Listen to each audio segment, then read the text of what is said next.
the House. Comes to order. We'll hear from the member for Hasluck. Thank you, Speaker. My question is to the Minister for Resources and Northern Australia. How will the Albanese Labor government's Future Made in Australia create more jobs in the resources sector with the introduction of the production tax credits for critical minerals, and what is standing in the way of those new jobs? The call to the Minister for Resources and the Minister for Northern Australia.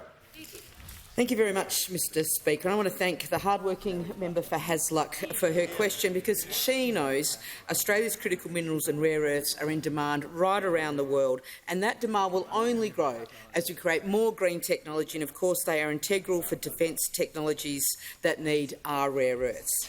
The production tax credits for critical minerals are the biggest single investment any government in this country has ever made in the resources sector. The Treasurer this morning introduced the 10% tax credit for processing critical minerals that will create highly paid jobs, good jobs and wealth for future generations of Australians. Now, industry was active in its development, and indeed that's why industry has lined up to support it. And if I could remind everyone here of the support we have from the Association of Mining and Exploration Companies.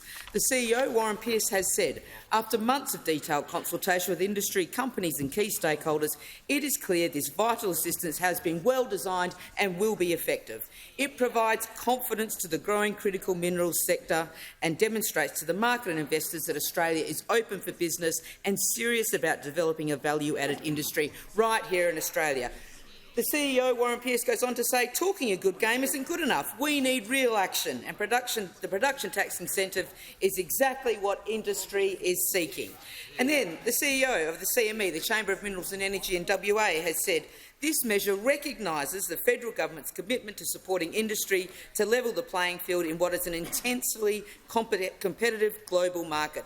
Passage of the legislation would set an important investment signal for further value-adding activities and provide certainty for industry. I am asked by the member, well, what is standing in the way of the production tax incentive? Well, you don't have to look far, because it's all over there. It is the members of the opposition, the coalition, the Liberal and National parties standing in the way of jobs in this country, of jobs in their community. On budget night, the member for Hume thought he was onto a winner with a new three-word slogan when he set to oppose the production tax incentives. The coalition have voted against tax cuts, against energy relief, against cheaper medicines, against higher wages, and now it's the resources sector's turn to cop the reckless thoughtlessness of the modern Liberal and National parties.